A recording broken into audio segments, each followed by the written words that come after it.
यह हमें मानसिक रूप से प्रभावित कर रहे हैं। हर रोज हम इन शब्दों को सुन रहे हैं। इसके साथ साथ शारीरिक अगर हम देखें तो हमारे जीवन में कौन से शब्द सुनने को मिलते हैं? ब्लड प्रेशर हो गया, हाइपरटेंशन हो गई, शुगर हो गई, इस प्रकार के विभिन्न रोग जिनको कि लाइफस्टाइल डिजीजेस कहा जाता है या लाइफस्टाइल के कारण उत्पन्न हुए रोग कहा जाता है। हर रोज हमें इनके बारे में सुनने को मिलता है, अलग अलग जगहों पर, अलग अलग स्थानों पर और अलग अलग व्यक्तियों द्वारा। यहाँ तक कि छोटे छोटे बच्चे आज की डेट में हमें कहते हैं उन्हें मानसिक तनाव हो रहा है, बोर हो रहे हैं, स्ट्रेस हो रहा है। तो हम देख रहे हैं कि स्ट्रेस, मानसिक तनाव हमारे जीवन का एक हिस्सा बनते जा रहे हैं। हर रोज हम लोग इससे जूझ रहे हैं, हर रोज हम लोग स्ट्रेस के साथ लड़ाई कर रहे हैं। क्या कारण है? क्यों हम लोग इतना स्ट्रेस ले रहे हैं?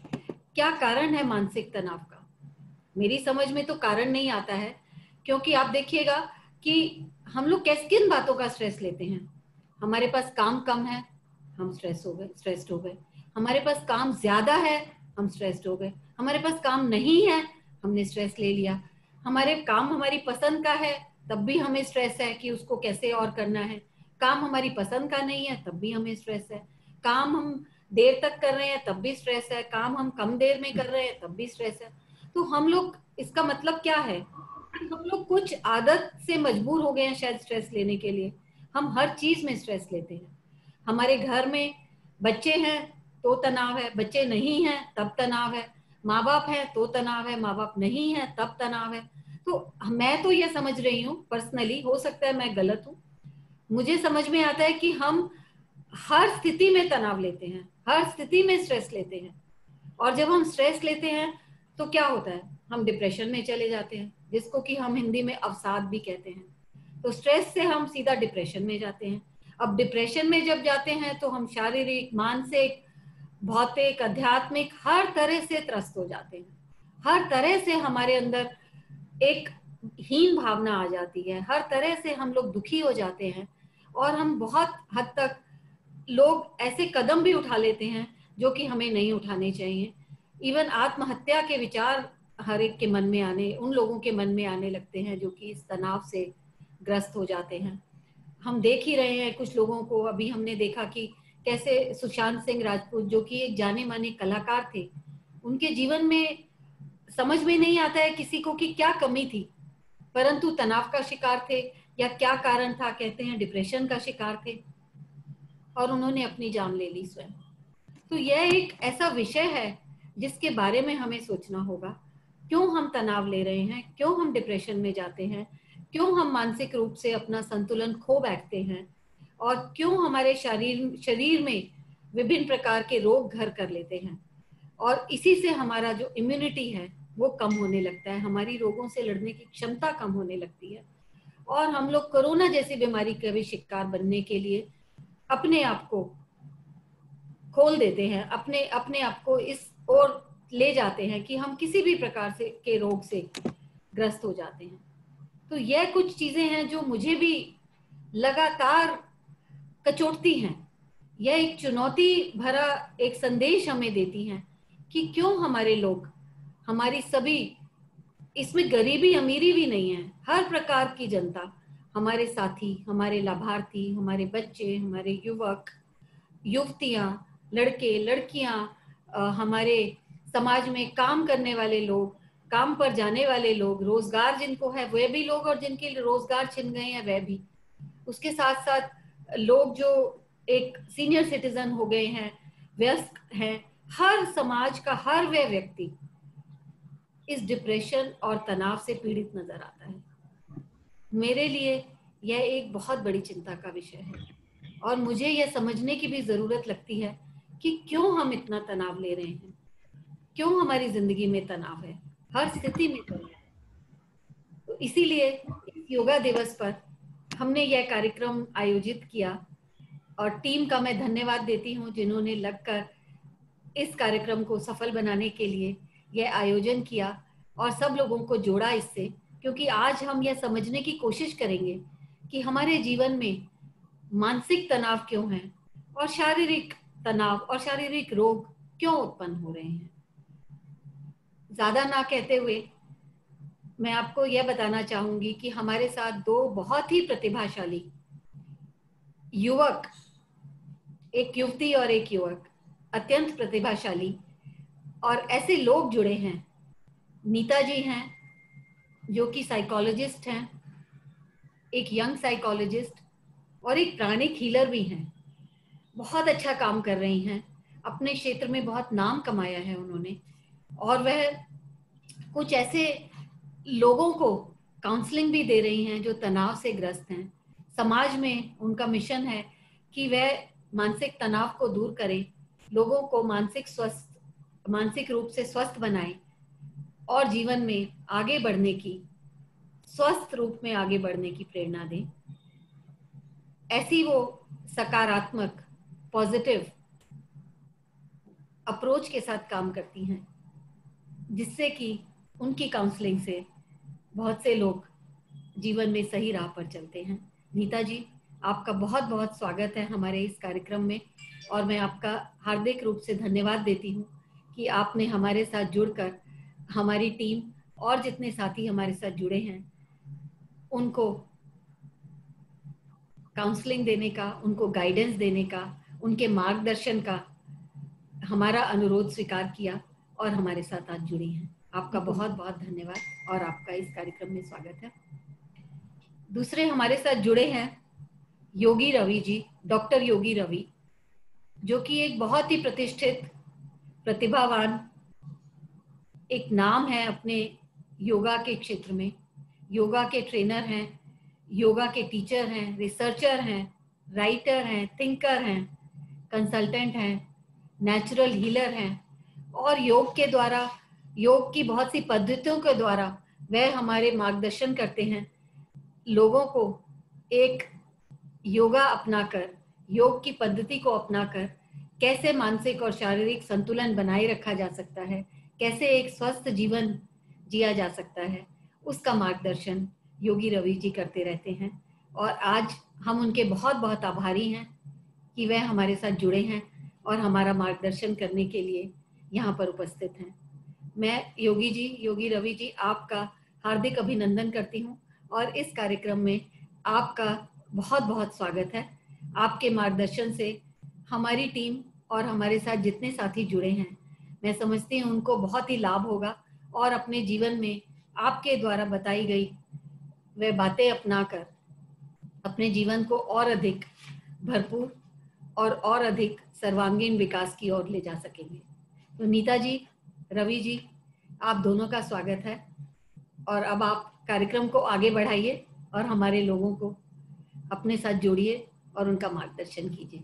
आप सभी का बहुत बहुत धन्यवाद। आप कार्यक्रम को एंजॉय कीजिए। धन्यवाद। Thank you ma'am.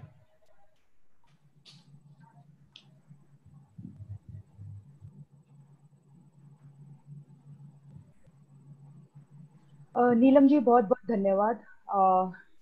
काफी विस्तार में आपने एक्सप्लेन किया क्या जरूरतें हैं आज के समाज में, आज के सिचुएशन में। जिस तरीके का ये वायरस का एक काफी तरीके से काफी बड़े पड़ाव में पूरे विश्व भर में एक हल्ला मचा हुआ है, सब डरे हुए हैं, जिसकी वजह से काफी भावनाएं भी बाहर आ रही है। ज्यादातर जो नेगेटिव भावनाएं हैं वो बाहर आ रही हैं, जैसे आपने सही कहा, एंजाइटी, स्ट्रेस, डिप्रेशन, ये काफी मात्रा में दिखाई दे रहा है। सब अपने घरों में बंद हैं, बाहर जाने के लिए डर लग रहा है, घर में किसी को बुलाने के लिए डर लग रहा है। तो ऐसे में कुछ चीजें मैं सबको बताना चाहूंगी कि कैसे हम जान सकते हैं कि सच में हम ऐसे भावनाओं के शिकार हैं कि नहीं, ऐसे मानसिक रोग के शिकार है कि नहीं, और इन चीजों से कैसे निकला जा सकता है। सबसे पहली चीज तो कुछ चीजें जो हमें जाननी है कि स्ट्रेस क्या है, डिप्रेशन क्या है, एंजाइटी। नीता जी को हम देख पा रहे हैं? I am sorry to ask. हाँ हाँ बिल्कुल मैम। अच्छा, मेरे स्क्रीन पे नहीं दिख पा रहा है। Carry on Nita ji, I will try. तो ये चीज पहले जान ले कि ये चीजें हैं क्या और कैसे फर्क पड़ता है, तीनों कैसे अलग है एक दूसरे से। स्ट्रेस वो चीज है जो आप रोज के काम करते वक्त आपको एक इमोशनल स्ट्रेस होता है, एक फिजिकल स्ट्रेस होता है।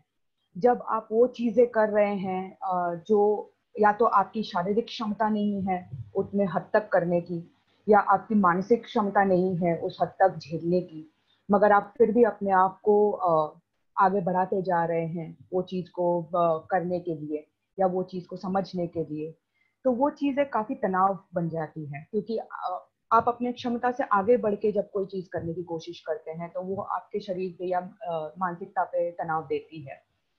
ये हो गया आपका स्ट्रेस। दूसरी चीज है डिप्रेशन। डिप्रेशन कोई बीमारी नहीं है, काफी लोग डिप्रेशन को एक बीमारी के तौर पे देखते हैं। ये एक मानसिक स्थिति है। ये स्थिति उत्पन्न होती है जब आप हमेशा अपने आप को कम समझते हैं। आप कितनी भी मेहनत कर लें, कितनी भी कोशिश कर ले, आपके लिए वो हमेशा ऐसा लगता है कि कम है या परिपूरक नहीं है। ये मानसिक स्थिति जब आप कंटिन्यूअसली आप यही स्थिति में जब आप रहते जाते हैं, फिर आप हर चीज में आपका मन मरने शुरू हो जाता है। हर चीज से आपकी इच्छा मरनी शुरू हो जाती है, कोई चीज में आपका मन नहीं लगता है, और आप हर वक्त उसी मानसिक स्थिति में रहते हैं कि ना ही मैं इस काम के लायक हूँ, मगर मैं कोई भी काम के लायक नहीं हूँ, या मुझसे कोई भी काम सही तरीके से नहीं होता है। ये स्थिति धीरे धीरे धीरे धीरे एक सोच बन जाती है, और वही सोच जड़ पकड़ के आपके दिमाग के अंदर एक सृष्टि कर देती है जिसको हम डिप्रेशन बोलते हैं। तो इसमें ये स्थिति में पहुंचना जितना मुश्किल है, जितना वक्त लगता है, उतना ही वक्त इससे निकलने के लिए भी लगता है। ये रोज की प्रक्रिया है। अब अगर हम एंजाइटी के बारे में बात करें तो एंजाइटी ज्यादातर आती है ज्यादा सोचने की वजह से। जब आप हर चीज के बारे में बहुत ज्यादा, हद से ज्यादा, जरूरत से ज्यादा आप सोच लेते हैं, खास करके कि अगर ये काम नहीं हुआ तो क्या क्या हो सकता है, और वो चीजों की वजह से आप बहुत ज्यादा उतावले हो जाते हैं, आप बहुत ज्यादा सोच में पड़ जाते हैं, आप बहुत ज्यादा परेशान हो जाते हैं, और उस चीज से एंजाइटी उत्पन्न होती है। ये तीनों चीजें देखने में या समझने में आप अगर कोशिश करेंगे तो काफी हद तक एक दूसरे के काफी करीब है। मगर हाल ही में ये कोरोना वायरस के चलते, ये पैंडेमिक के चलते ये चीजें ज्यादा इसीलिए दिखाई दे रही है क्योंकि अब हम लोगों के नजर के सामने हैं।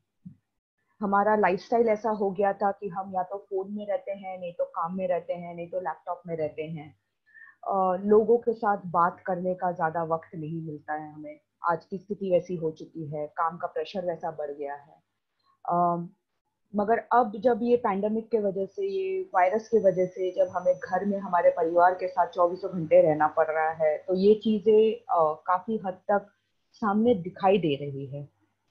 स्ट्रेस बोलिए, डिप्रेशन बोलिए, एंजाइटी बोलिए, तो ये चीजें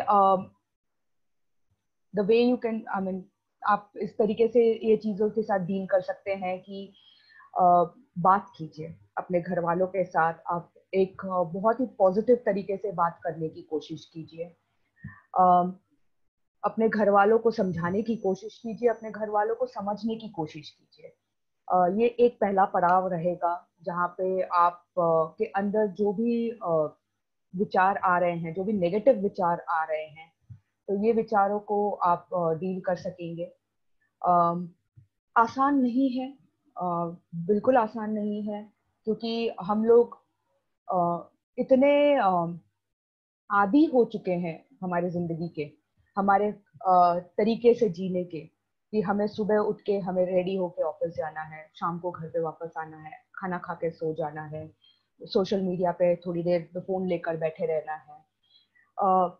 घर में बैठे रहेंगे मगर घर के ही लोगों को सोशल मीडिया पे विश करेंगे, मगर काफी हद तक देखा गया है कि आपस में जाके जो पहले जैसा होता था वो चीजें नहीं, वो एक पर्सनल टच नहीं रहता है कि आप सामने सामने जाके आप विश करो। तो ये चीजें हैं जिसे हमें देखना है। कुछ कॉमन चीजें जो आ रही हैं कि ये जब लॉकडाउन जब शुरू हुआ, तो ये लॉकडाउन के वक्त जो काफी हद तक ये स्ट्रेस बाहर निकल आया था। लगभग हर घर में झगड़े दिख रहे थे, हर घर में तनाव दिख रहा था, एक तनाव पूर्वक स्थिति दिख रही थी। यहाँ पे आज आए हुए सभी लोगों से मेरी दरख्वास्त है कि भावनाएं बाहर आना जरूरी है। कभी अच्छे तरीके से आती है, कभी गलत तरीके से आती है, जो हम पॉजिटिव या नेगेटिव बोलते हैं। किसी घर में झगड़े के रूप में बाहर आती है, किसी के घर में काफी शांतिपूर्वक एक डिस्कशन के रूप में आती है बाहर। नेगेटिव बाहर आना ज्यादा स्वाभाविक है, क्योंकि हमने इतने सालों तक हमारे भावनाओं को अपने अंदर दबा के रखा है। हमारे सोच को हमने दबा के रखा है, ये सोचकर कि ऐसा बोलेंगे तो सामने वाले को क्या लगेगा, ऐसा बोलेंगे तो परिवार वालों को तकलीफ होगा। तो अपने विचारधाराओं को बाहर निकलने दीजिए। कोशिश कीजिए कि जितने हद तक आप इसको पॉजिटिव रख सके उतना अच्छा रहेगा। जितने हद तक आप इसको काफी मानवीय तरीके से डील करने की कोशिश करेंगे, उतना ज्यादा आपको पॉजिटिव रिजल्ट मिलेगा। गुस्सा आता है, काफी स्वाभाविक है गुस्सा आना, मगर उस गुस्से को कंट्रोल कर सकते हैं उसकी कोशिश कीजिए।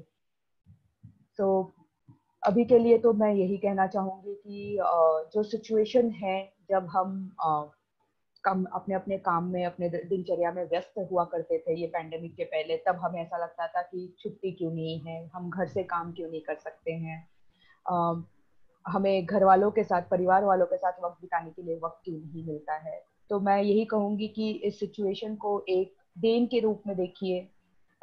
इससे कट के निकलने का काफी आसान हो जाएगा तरीका। जो वक्त मिला है, ये वक्त को इस्तेमाल कीजिए अपने आप को एक बेहतर इंसान बनाने के लिए, अपने घर वालों के साथ एक बेहतर रिश्ता तैयार करने के लिए, अपने घर वालों को अच्छे से समझने के लिए। मेरी तरफ से बस इतना ही अभी के लिए। Doctor Yogi Ravi ji. Thank you Neeta ji, आपकी कही हुई बातों से हमें बहुत ही ज्यादा फायदा मिलने वाला है। जो बहुत सारे लोग थे जो किसी सोल्यूशन के इंतजार में थे कि कैसे कोरोना के काल में अब हम अपने आप को बैलेंस रखें, अपने माइंड और सोल को, उससे आपकी बातों द्वारा उन्हें बहुत ज्यादा सपोर्ट मिलने वाला है, बहुत ज्यादा हेल्प मिलने वाली है। उसके लिए बहुत बहुत थैंक यू। अब मैं इनवाइट करूंगी डॉक्टर योगी जी को कि वो हमें रास्ता दिखाएं। नमस्ते योगी जी, कि अब आप हमें रास्ता दिखाइए आगे का। जी, सभी को प्रणाम। छठवें विश्व योग दिवस की बहुत बहुत हार्दिक शुभकामनाएं। स्वस्थ और निरोग दिशा प्रयास करेंगे। आज कुछ यहाँ से सीख सके, इस आरो फाउंडेशन से कुछ सीख सके लोग, हम सभी के लिए, हम सभी के स्वस्थ जीवन और उज्जवल भविष्य के लिए। जो चुनौतियां अभी कोरोना वायरस और आने वाले कल की हैं, उसके अगेंस्ट इम्यूनिटी को बेहतर बूस्ट कर सके, इस दिशा में कुछ सीखने का, कुछ सिखाने का प्रयास रहेगा आप सभी को। आइए शुरू करते हैं आज का सेशन। सबसे पहले 5 बेसिक पोजेस सीखेंगे हम, जो हमारी इम्यूनिटी को बूस्ट करेगी, जो हमें रूटीन फिटनेस के लिए एक बेसिक लेवल देगी। तो हम बिगनर्स हैं या इंटरमीडिएट लेवल पे हैं या एडवांस प्रैक्टिशनर हैं योगा के, जो दर्शक हमें सुन पा रहे हैं, जिन तक हमारी आवाज जा रही है, उन सभी के लिए, आप किसी भी लेवल पे हैं, अपने आप को बेहतर करें, इन 5 पोजेस के साथ चेक करें। इनफैक्ट बिगनर्स हैं जो शुरू से बिल्कुल सीखना चाहते हैं, उनके लिए बहुत महत्वपूर्ण रहेगा कि किस तरह से हम इन 5 पोजेस को अपने डेली लाइफ रूटीन में ले आएं, इनसे सीखें और अपने फिटनेस को, अपने माइंड को, अपने बॉडी को बेहतर बनाए रखने में मदद करें। आइए शुरू करते हैं। सुबह सुबह या सुबह शाम दोनों ही समय हम किस तरह से इन 5 पोजेस को लर्न करेंगे। दोनों पैरों को मिला लेंगे आपस में, बिल्कुल गैप नहीं होना चाहिए, कमर बिल्कुल सीधी हो, कमर मुड़ी या झुकी हुई स्थिति में नहीं होनी चाहिए। दोनों हाथों को आपस में मिलाएंगे, इस तरह से सीधा खींच के रखें शोल्डर्स तक भी, ताकि बेहतर प्रेशर जाए। पहला आसन ताड़ासन के रूप में सीख रहे हैं हम। दोनों हाथों को ऊपर ले जाते हुए ध्यान देंगे ताड़ासन की बारीकियों को, किस तरह से आपका हाथ कान के बगल से होकर जाना चाहिए, कान के बराबर या कान के पीछे तक, यहां से खींचा हुआ हाथ दोनों ऊपर की तरफ, और पैर के पंजे बिल्कुल खींच रहे हैं ऊपर की तरफ। पैर के पंजों की स्थिति देख लें। हील, सॉरी कैमरा सेट कर रहा हूं, यहां से देखें, बिल्कुल आपके पैर के पंजे ऊपर उठ रहे हैं, वो जमीन को छोड़ रहे हैं। हील ऊपर उठ के आती हुई यहां से, ये देखें, हील ऊपर उठ रही है, केवल पंजों पे बैलेंस है, पूरी बॉडी खींची है ऊपर की तरफ।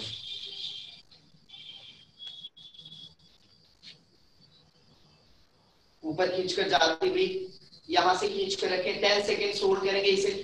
10, 9, 8, 7, 6, 5, 4, 3, 2, 1। धीरे धीरे वापस आते हुए सर के ऊपर हाथों को रखें और वापस रिलैक्स मोड में आए। इस आसन को हमने 10 सेकेंड्स करा, इसे 5 बार अभ्यास में ले आए, 5 टाइम्स। फिर से हाथों को फंसा के इसी तरह ले जाना है, खींच के ऊपर रखना है 10 सेकेंड्स, और 10 सेकेंड्स के बाद वापस सर के ऊपर रख के फिर वापस सामान्य हो जाए, नीचे आए। अब हम दूसरा पोज सीखेंगे। ताड़ासन के बाद गैप में आए, कंधों जितना फासला, trikonasana, side bending. Diabetes, constipation, किसी भी स्थिति में त्रिकोणासन बहुत महत्वपूर्ण है। ऊपर हाथों को फिर से ऐसे ही फंसाएंगे, ऊपर ले जाएंगे कान के पीछे। जो सीक्वेंस हम दे रहे हैं उस सीक्वेंस में सब कुछ बिल्कुल परफेक्ट है, ऐसा कुछ नहीं है जो सीख ना पाए हम। कंधों जितने फासले के गैप के साथ यहां से खींचे, ऊपर ले गए पीछे की तरफ, फिर वही स्थिति, बस यहाँ पंजे की उठी हुई स्थिति नहीं है। साइड में आते हुए यहां से साइड बेंडिंग, यहां से यहां होल्ड करेंगे हम, यहां होल्ड रखेंगे 10 सेकेंड्स। 10, सभी लोगों से 9, 8, 7, 6, 5, 4, 3, 2, 1। वापस आते हुए धीरे धीरे सामान्य हो जाए, फिर खींच के ऊपर ही रखेंगे। चेंज करेंगे दूसरी तरफ, इस तरफ, यहां से आते हुए, यहां भी वही 10 सेकेंड्स का होल्ड, और फिर यहां से वापस आते हुए।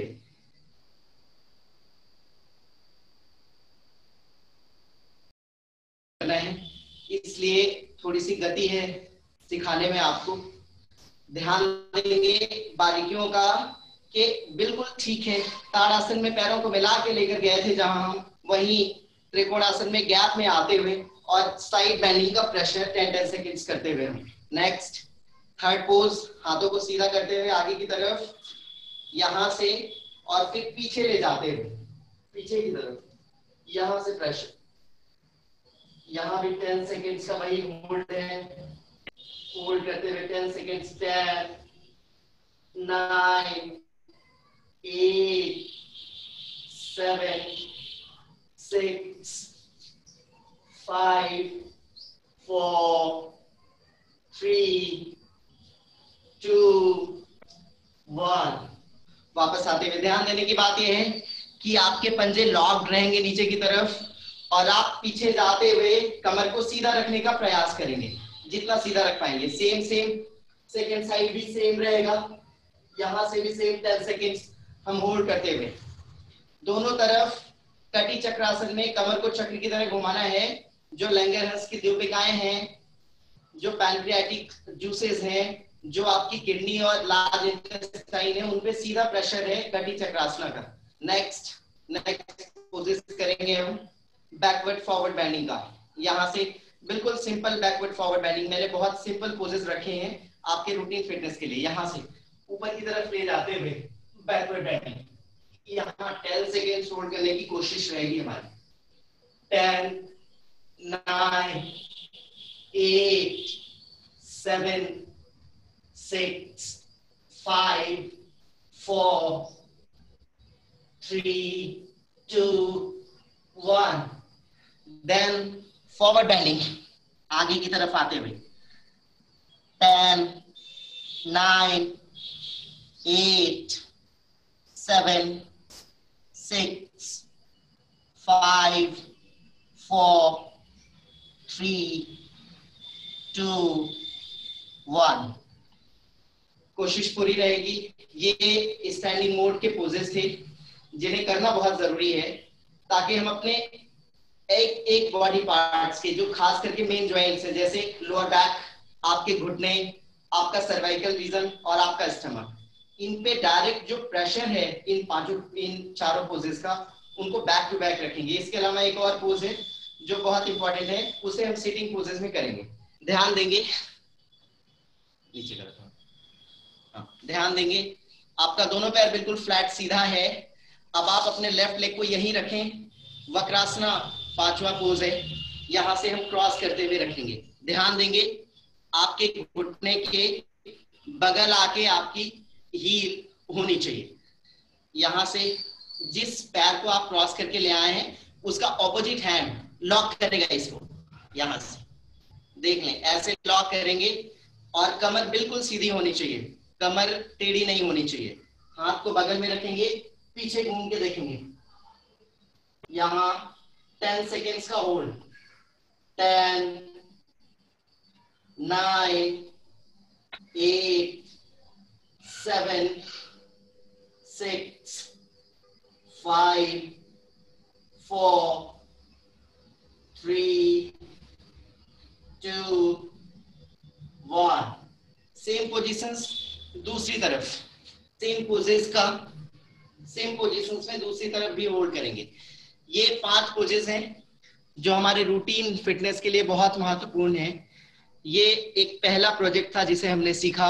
अगर हम इसे रेगुलर अपने प्रैक्टिस में शामिल करेंगे तो इससे हमारा इंटेस्टाइन मूवमेंट बहुत बेहतर सुधरेगा, जिससे शरीर के अंदर किसी भी तरह के टॉक्सिन्स की स्थिति निकलती रहेगी रोज के रोज बेहतर। नेक्स्ट सीखेंगे हम सर्वाइकल स्पॉन्डिलाइटिस। आज की बड़ी समस्या है, कारपोरेट वर्क लगातार प्रेशर कर रहा है।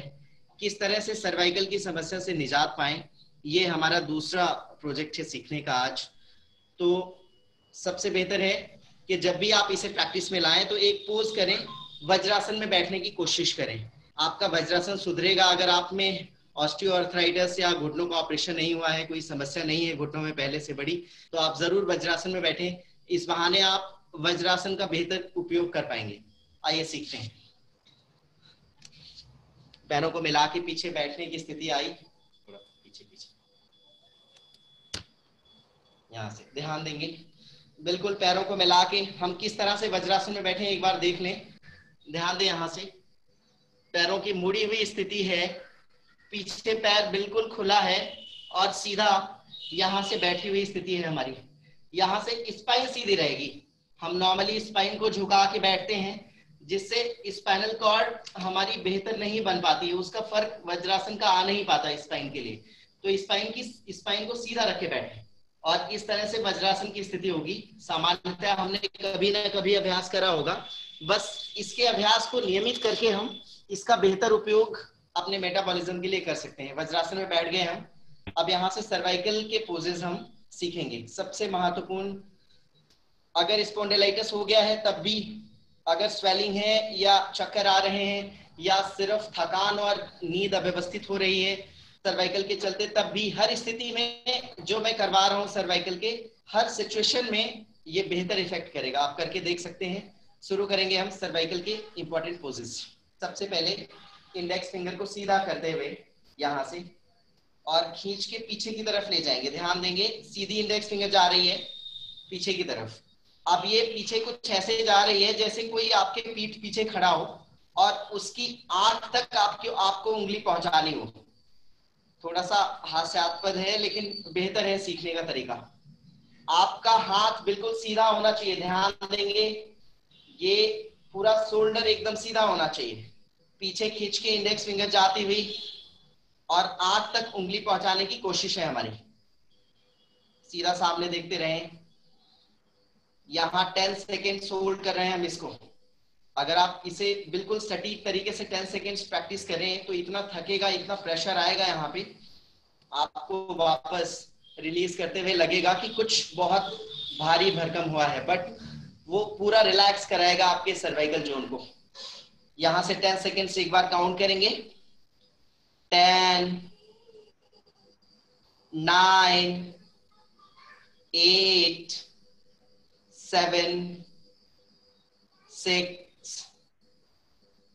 5, 4, 3, 2, 1। वापस आते हुए 10 सेकेंड्स के 5 चक्र इसको करना है हमें। और बिलीव करें कि सच में जो प्रेशर है, प्रेशर के बाद जब हम हाथ नीचे लाते हैं तो कुछ देर बाद जो राहत मिलती है नेक को, जो ब्रेन को जो सुकून मिलता है, वो बहुत जबरदस्त है। नेक्स्ट करेंगे दूसरा। अभी इंडेक्स था, अब हम मिडिल फिंगर को लाते हुए, अभी इंडेक्स के बाद यहां से मिडिल फिंगर यहां से उठाएंगे नहीं, बल्कि यहां ला के खींचेंगे। अब आपकी पांचों फिंगर सीधे खींच तो रही हैं, पर मिडिल फिंगर पे आप मन से फोकस कर रहे हो। आप कोशिश कर रहे हो कि आपकी मिडिल फिंगर ऊपर की तरफ खींच के आ सके। उसको अलग से खींचने जैसा कुछ नहीं करना है, बस केवल वो खींच के ऊपर रहे। बिल्कुल समानांतर रखें, शोल्डर्स के बराबर, और खींच के ऊपर रखें, रोक के रखें यहीं पे। 10 सेकेंड्स की काउंटिंग में हम इसे होल्ड करते हुए उसके बाद 10 सेकेंड सर्कल करेंगे। 1, 2, स्लोली सर्कल, बहुत बड़ा नहीं। 3, 4, 5, 6, 7, 8, 9, 10। Anti clockwise. 1, 2, 3, 4, 5, 6, 7, 8, 9, 10। बहुत प्रेशर रहा शोल्डर्स पे। ये परफेक्शन है। जो ये सेकंड सर्वाइकल का प्रोजेक्ट है, इसमें जो मैं अभी ट्रेनिंग देने की कोशिश कर रहा हूं आप सबको, उसमें ये परफेक्ट प्रेशर है। यानी अगर आप इतना कर पा रहे हैं तो आपका सर्वाइकल किसी भी हालत में है वो हील होगा। मैं 12 सालों में मैंने बहुत सारे लोगों के सर्वाइकल ठीक किए हैं। ऐसा सौभाग्य मिला है लोगों के करने का। ये बहुत महत्वपूर्ण है कि हम इसे कर पाए। नेक्स्ट करेंगे, स्ट्रेच करेंगे शोल्डर्स को यहां से, क्योंकि दो पोजेस बैक टू बैक हुए हैं। अब आगे की तरफ यहां से स्ट्रेच करके सुधारते हुए यहां से ले आए, इसे चेंज करके यहां से प्रेशर देंगे दोनों तरफ। 3 टाइम्स यहां से स्ट्रेच करके रिलैक्स कराते हुए हम शोल्डर्स को। यस, 3 टाइम्स बेहतर कर रहे हैं आप। यस, वापस आते हुए हम नेक सीखेंगे। यहां से डाउन करेंगे, नेक को डाउन करके होल्ड करके रखेंगे, क्योंकि एक ही स्थिति में नेक रह जाता है वो सीधा। अभी यहां होल्ड करके रख रहे हैं हम 10 सेकेंड्स। आपको यहां बहुत प्रेशर आएगा, लेकिन जो रिलीफ मिलेगा वो अद्भुत है। दोनों तरफ 10 सेकेंड्स होल्ड करते हुए हम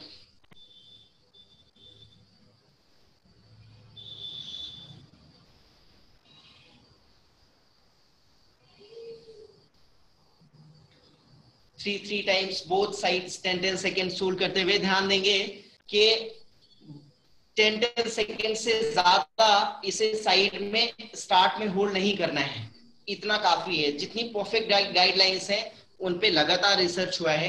तकरीबन ये एक लंबे समय का, अगर 12 साल नहीं तो 10 साल के आसपास तक इस पे लगातार प्रयोग में मैंने देखा है, हमारे दोस्तों ने करा है, उनको भी मैंने देखा है। तो परफेक्ट है ये। अगर आप इसे वैसे ही करते हैं तो आपको रिजल्ट्स मिल जाते हैं। नेक का सर्कल का ध्यान रखेंगे कि कंप्लीट सर्कल करने के बजाय हाफ सर्कल यानी सेमी सर्कल पे फोकस करा करें। पीछे ले जाए नेक को, आंखें खोल के रखें, केवल सेमी सर्कल यानी कंप्लीट सर्कल नहीं। यहां से आने के बाद दूसरी तरफ ले जाते हुए, फिर यहां से आने के बाद इस तरफ, और फिर यहीं तक, केवल सेमी सर्कल में आते हुए हम कंप्लीट नेक का सर्कल देने की जरूरत नहीं है। अगर नेक में किसी तरह का स्पॉन्डिलाइटिस है और आपको पता नहीं है तो कंप्लीट सर्कल में आपके चक्कर पड़ सकते हैं, इसलिए बेहतर है कि हाफ सर्कल में ही रखें हम अपने आप को। दो महत्वपूर्ण पार्ट थे, एक क्या ऐसा करें कि रेगुलर हमें कुछ ऐसे पोजेस, 5 पोजेस जो हमें रोज इफेक्ट कर सके, उनको हमने पहले सीखा।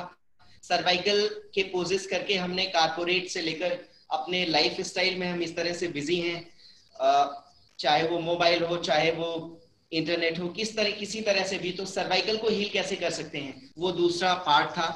नेक्स्ट सीखेंगे हम प्राणायाम की कुछ विशेष प्रविधियां, कि प्राणायाम को कैसे अपनी लाइफ स्टाइल में शामिल करें। प्राणायाम में सबसे महत्वपूर्ण है आज के दौर में कपालभाति, क्योंकि स्ट्रेस एक डेली रूटीन की तरह है हमारी लाइफ में, तो कुछ ऐसा हो जो स्ट्रेस बूस्टर का काम कर सके डेली रूटीन में, वो कपालभाति है। अगर हाइपरटेंशन यानी ब्लड प्रेशर तकरीबन 140 के ऊपर का फ्लो नहीं कर रहा है लगातार, आपका हाइपरटेंशन कंट्रोल्ड है, तब भी आप कपालभाति का प्रयोग कर सकते हैं। अगर आपको हाइपरटेंशन नहीं है, आपका ब्लड प्रेशर नॉर्मल चल रहा है, तब आप बिल्कुल आराम से कपालभाति को एक मेडिकल योगा टर्म में भी यूज कर सकते हैं।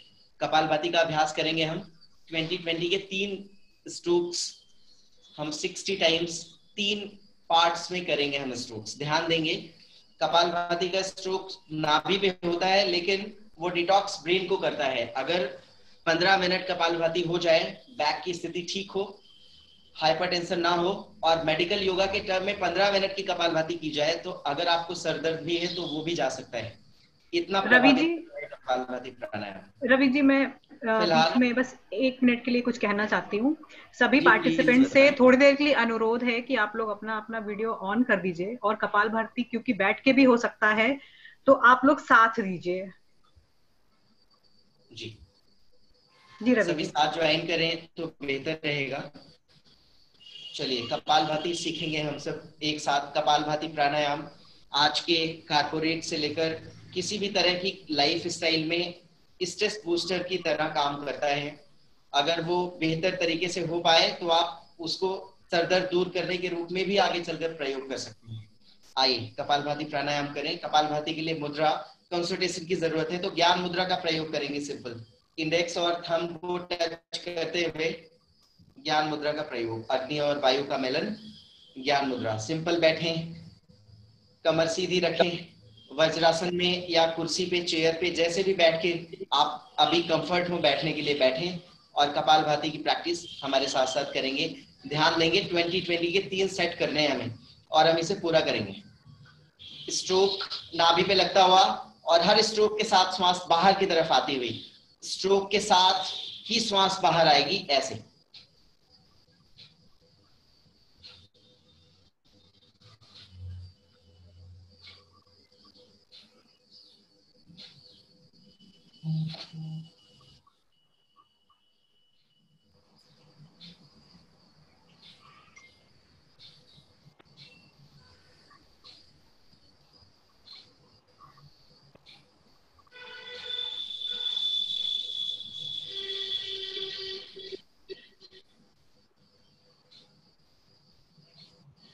महत्वपूर्ण बात यह है कि श्वास लेने की स्थिति इनविजिबल रहती है।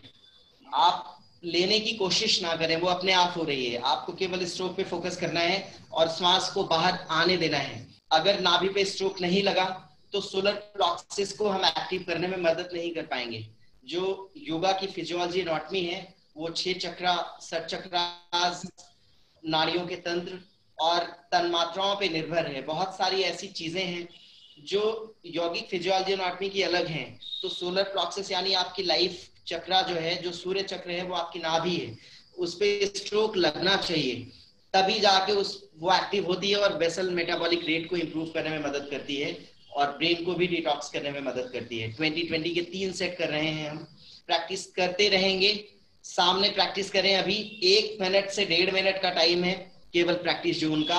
अगर ये बेहतर हुआ, कोई सवाल अभी है तो अभी भी पूछ सकते हैं आप इमीडिएट सामने, कि अगर करने में कोई प्रॉब्लम आ रही है, अगर समझने में कोई प्रॉब्लम आ रही है तो हम जरूर समझ सकते हैं। बेहतर होता कि लाइव सभी का सेम बिल्कुल स्टमक और टमी तक दिखता हमें और सब सामने होते और लोगों के कुछ सवाल या चीजें होती तो मैं और बेहतर मदद कर पाता और अधिक मदद कर पाता। लेकिन फिलहाल ये कोशिश कर रहे हैं कि आप जिस तरह भी बेहतर सीख सकें। स्ट्रोक नाभि पे लगता हुआ सुधारे अपने आप को। अगर कुछ भी कहीं से मिस्टेक हो रही है, कुछ गलती है, तो उसे सुधारने की कोशिश करें।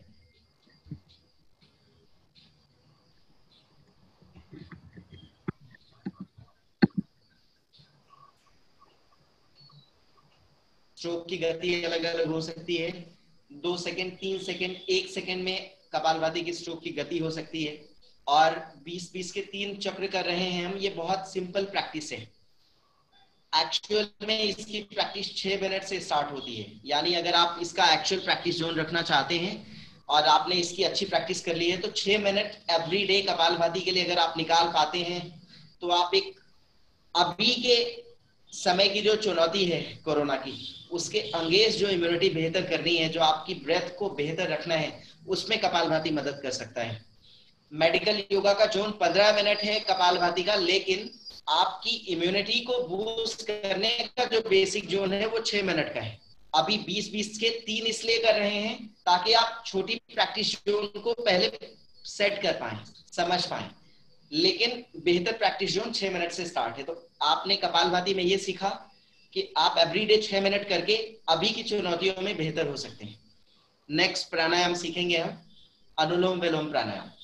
आराम से बैठ जाएंगे। अनुलोम विलोम के लिए 2 मुद्राएं हम प्रयोग करते हैं बैठने की। एक तो अर्ध पद्मासन या पूर्ण पद्मासन। तो पूर्ण पद्मासन लगा के हम शुरू करेंगे अनुलोम विलोम प्राणायाम।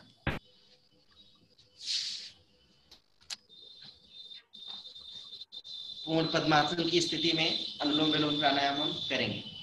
मुद्रा ज्ञान मुद्रा ही रखेंगे, क्योंकि कंसंट्रेशन बहुत महत्वपूर्ण है। अगर किसी को कोई डिसीज है तो पर्सनली उस पर डिस्कस करके उसको बेहतर कर सकता हूं। लेकिन फिलहाल जो बेसिक जोन है अनुलोम विलोम प्राणायाम का, उसमें ज्ञान मुद्रा महत्वपूर्ण है, क्योंकि कंसंट्रेशन बहुत जरूरी है। ज्ञान मुद्रा लगा के रखते हुए सर रवि जी एक सवाल आया है, क्या आप अभी लेना चाहेंगे? जी प्लीज, जरूर बताएं। ये हमारे पास आतिफ जी हैं जो टोरंटो से हमारे साथ जुड़े हैं। वो पूछ रहे हैं कि कपालभाति करने का कोई उचित या सही समय हो सकता है?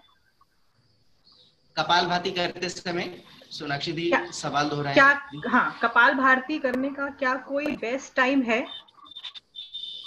कपालभाति करने का बेस्ट टाइम पूछ रहे हैं वो। जी देखिए, कपालभाति करने का जो सबसे बेस्ट टाइम है वो सुबह का है। ये कंफर्म्ड है।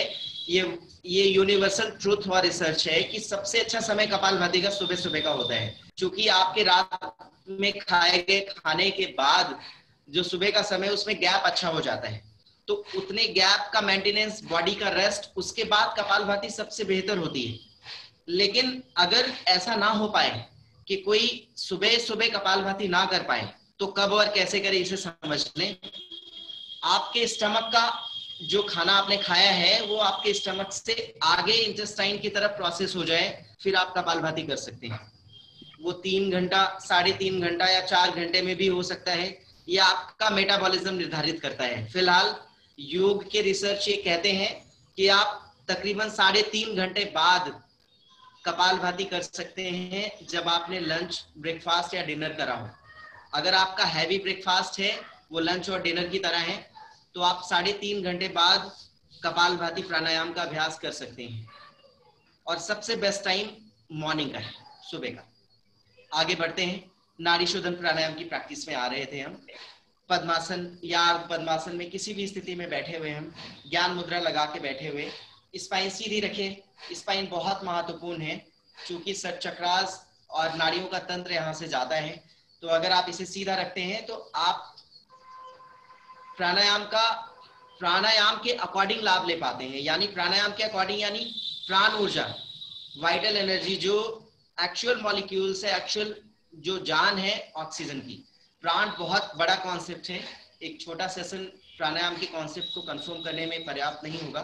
फिर कभी मौका मिला तो प्राणायाम पे ज्यादा बेहतर डिस्कस कर पाएंगे। फिलहाल इतना समझें कि जो ऑक्सीजन की जान है वो प्राण है, और प्राण को कभी भी किसी भी लेबोरेटरी में इस तरह प्रूफ नहीं किया जा सकता, उसको केवल अनुभव और अपनी स्पिरिचुअल ग्रोथ में फील किया जा सकता है। आइए शुरू करते हैं नाड़ी शोधन प्राणायाम। 2 फिंगर्स आप अपने आगे लगाएं, ऑलमोस्ट पिट्यूटरी ग्लैंड के बिल्कुल फ्रंट वाइड पे बाहर की तरफ, बिंदी वाला स्थान जो है, जो आज्ञा चक्र का फ्रंट है, वहां पे रखेंगे तो कंसंट्रेशन और बेहतर आएगा। स्टार्ट में हमें कंसंट्रेशन ज्यादा अच्छा चाहिए। यहाँ रखते हैं, आपका थंब आपके राइट नॉस्ट्रिल के लिए यूज हो रहा है और आपकी रिंग फिंगर आपके लेफ्ट नॉस्ट्रिल के लिए यूज हो रही है, अगर आप राइट हैंड यूज कर रहे हैं तो। यहाँ से शुरू करते हैं, राइट को ब्लॉक करा, राइट नॉस्ट्रिल को ब्लॉक करा, लेफ्ट से लंबी गहरी सांस अंदर भरते हुए हम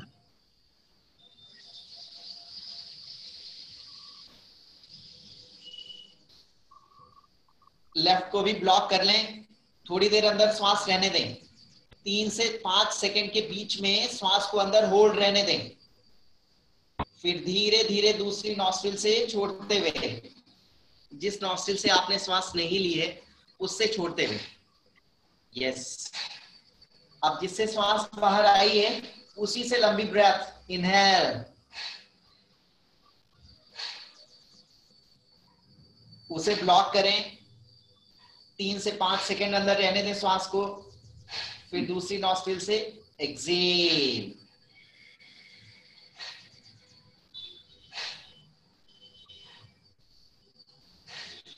पूरक, रेचक और कुंभक 3 चरण होते हैं प्राणायाम के, और हम तीनों करने की कोशिश कर रहे हैं। अभी 10 टाइम्स विद काउंटिंग हम इसकी प्रैक्टिस करेंगे, बहुत ज्यादा वक्त नहीं है, आगे चीजें सुधारनी है हमें, तो 10 टाइम्स इसकी प्रैक्टिस करेंगे। फिर से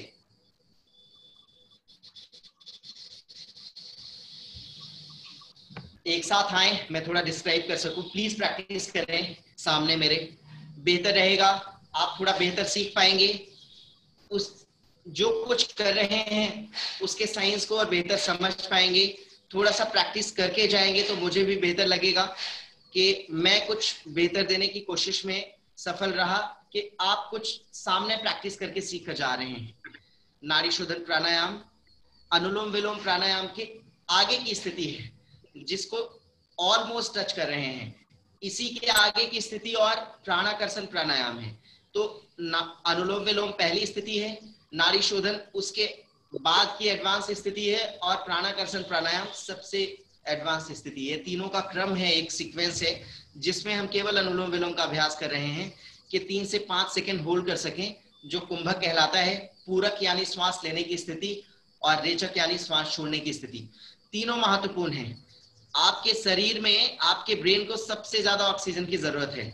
अगर हम इस प्राणायाम को कपालभाति प्राणायाम के पैरामीटर पे ही समाप्त कर सके, यानी 6 मिनट भी कर पाए अगर रोज, एक्चुअल ये कपालभाति से डबल होना चाहिए, यानी 12 मिनट। अगर 6 मिनट कपालभाति हो रहा है तो 12 मिनट होना चाहिए, लेकिन मॉडर्न लाइफ स्टाइल में ये सब कुछ संभव नहीं है।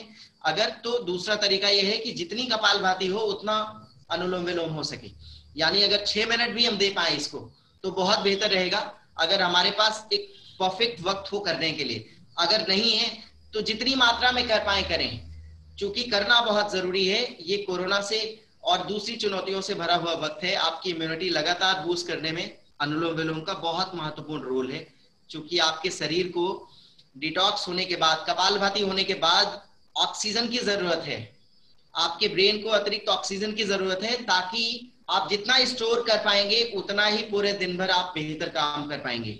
हम आगे बढ़ते हैं, आगे बढ़कर सीखते हैं आगे का प्राणायाम। अभी गर्मी का टाइम है, वेदर ऐसा है, इस स्थिति में हम सीखेंगे शीतकारी प्राणायाम, एक ऐसा प्राणायाम जो गले सूखने से लेकर के किसी भी तरह से बहुत गर्मी लग रही हो तो आप इसे उसी वक्त करके रिलीफ और बेहतर सुकून पा सकते हैं।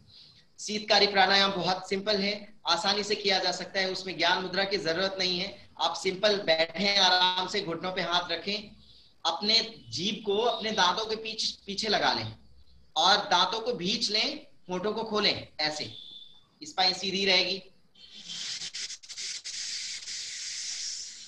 दांतों के बीच से अंदर श्वास भरते हुए हम वो ठंडी ठंडी श्वास आपके गले को जाती हुई शीतकारी प्राणायाम, यानी शीतकारी की स्थिति, शीत का साउंड करते हुए ले जा रहे हैं हम, ऐसे।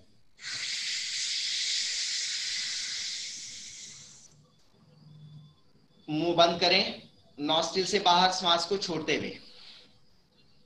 शीतकारी प्राणायाम 10 से 15 बार कभी भी कर सकते हैं। एक ऐसा अभ्यास है जब आप गर्मी की किसी भी स्थिति में आपको निजात दिलाता है। शीतकारी प्राणायाम का महत्वपूर्ण रोल है गले को शीतलता और ठंडक देना, हाइपर एसिडिटी में राहत देना। आपके गले में किसी तरह की चेस्ट बर्निंग हो रही है, आप इसे करके राहत पा सकते हैं। गर्मी के समय में आपका गला सूख रहा है या गर्मी बहुत ज्यादा है, तो आप इसे करके राहत फील कर सकते हैं। जी, अगर सोनाक्षी जी कोई सवाल हो तो आप जरूर हम अभी ले सकते हैं, फिर हम आगे बढ़ते हैं। एक ये पंकज कुमार का हमारे पास सवाल आया है। वो कह रहे हैं कि मधुमेह को कम करने के लिए कौन कौन से योग हमारे लिए फायदेमंद होंगे। जी पंकज जी, मधुमेह को कम करने के लिए हमारे पास महत्वपूर्ण है स्टैंडिंग मोड में। अगर आपने आज का सेशन देखा हो हमारा, तो मैंने आपको त्रिकोणासन कराया था, यानी दूसरा वो पोज। मोरारजी देसाई राष्ट्रीय योग संस्थान MDNI जो आयुष मिनिस्ट्री है, उसका रिसर्च है कि आप त्रिकोणासन से मधुमेह को प्रभावित कर सकते हैं। 10-10 सेकंड की होल्डिंग थी, जो साइड बेंडिंग, ऊपर हाथों को लॉक करके जो साइड में डाउन करने वाली प्रैक्टिस थी, उसको आप 5-5 बार दोनों तरफ 10-10 सेकंड होल्ड करके उस अभ्यास को, चूंकि आपने पहले सीखा है, पहले आपने उसे सीखा है, उस अभ्यास को अगर आप करते हैं तो मधुमेह में वो बहुत फर्क देगा आपको। दूसरा वक्रासन, जो 5वां पोज था, ये क्रॉस लेग से करने वाला, यहां से, ये मधुमेह का बेहतर प्रयोग है। यहां से एक आसन और मैं आपको सिखाऊंगा, वो है मंडूकासन। वो महत्वपूर्ण है। ये 3 बैक टू बैक पोजेस हैं पंकज जी, ध्यान रखिएगा। मधुमेह चाहे टाइप 1 हो, डायबिटिक मेलाइटिस या इंसुलिन बेस्ड हो, दोनों ही स्थितियों में तीनों पोजेस करने हैं। क्योंकि आजकल की चुनौतियां दोनों लगभग एक समान चुनौतियां प्रस्तुत करती हैं हमें। अगर आप इंसुलिन बेस्ड हैं तब भी प्रभावित करेगा ये, और धीरे धीरे संभव है अगर आप लगातार प्रैक्टिस कर रहे हैं तो वो आपकी इस स्थिति को, आपकी डायबिटीज को बेहतर कंट्रोल कर सकता है, आपका इंसुलिन छूट सकता है।